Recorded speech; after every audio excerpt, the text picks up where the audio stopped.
Regarding Ukraine, there are two scenarios that no one is talking about. These are scenarios that, in my opinion, make much more sense than the current scenarios, namely the rearmament of France and Europe. The scenario of Europe's rearmament took an accelerated turn from the moment we saw Trump disengaging. And despite the agreement he just made with Zelensky on minerals, it's clear that trust is broken. And therefore Europe must. In any case, there is a form of independence. So we are going to be cautious here. We will consider that the United States has disengaged or will disengage. There is one scenario that is pragmatic and another scenario that is heroic. Because today's scenario, in my opinion, doesn't work very well in reality.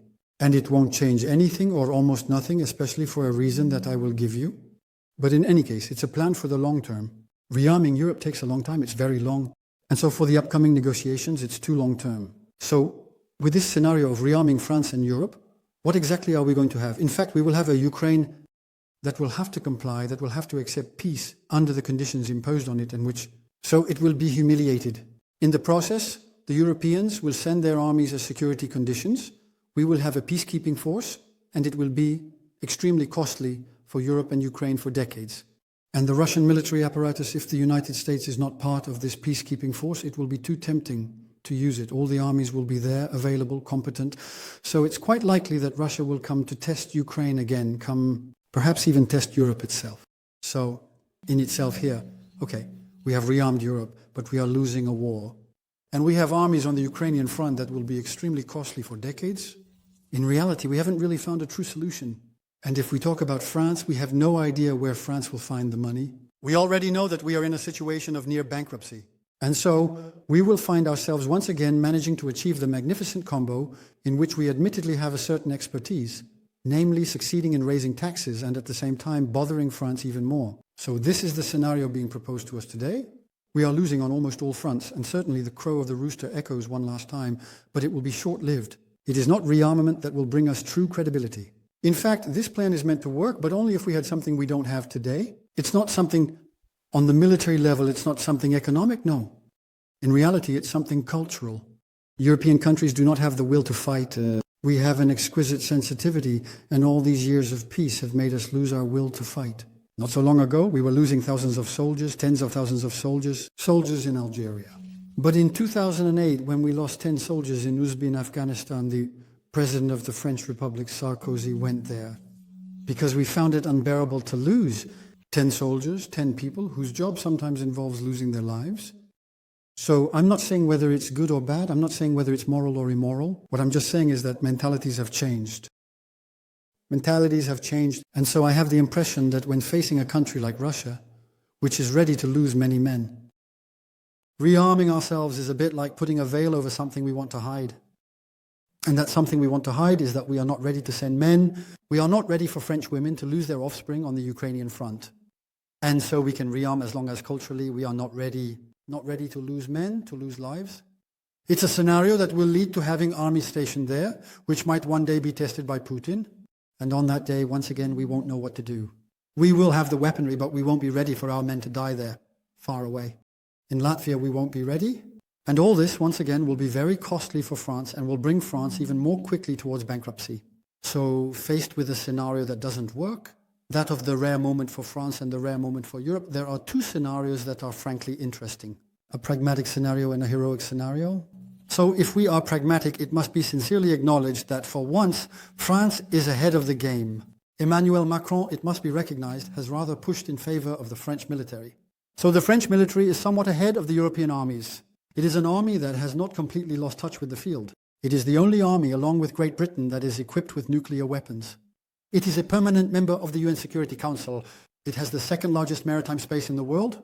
And a crucial point here, France truly has a real military-industrial complex and is one of the largest arms exporting countries in the world with weapons. Top quality. It sells Rafales, Caesar cannons, Scorpens. It has even sold Leclerc tanks. While many states fell asleep and started to wake up a few years ago, France has been one of the best armies of France. I think it has remained, for better or worse. We can regret that it is not enough, but it has still remained quite vigilant. So there, it benefits from a major competitive advantage. And so it could play the pragmatism card with quite assertive words in its discourse. From an organizational point of view, it could focus on the rearmament of European armies. But all this without going into debt. The French military-industrial complex, in the current circumstances, can clearly contribute to the recovery of France. We paid the price at the time, and it was very difficult to sell our Rafales, for example. It cost us a lot, but today we can reap the benefits, and all this without going into debt. Or perhaps with a debt that is reasonable, linked to investments, and not just for expenses. Honestly, with a scenario like this, a scenario that doesn't require France to incur more debt, while we are on the brink of bankruptcy, we will benefit from our military or industrial complex. We will be able to revive France, and on the geopolitical level, we achieve almost the same result. That is to say, in scenario 1, we have abandoned Ukraine. Even if we rearm, Ukraine is abandoned. And in scenario 2, in this one, Ukraine is similarly abandoned, and we benefit from the lack of vigilance of many European countries in terms of armament. So I'm sorry to say it, but the rearmament of France is a scenario of abandoning Ukraine. The pragmatic scenario is also one where Ukraine is abandoned, but at least we won't ruin ourselves and we'll reap the benefits. And we have one last scenario left, a scenario that we can describe as heroic. So the heroic scenario is the one we love in stories.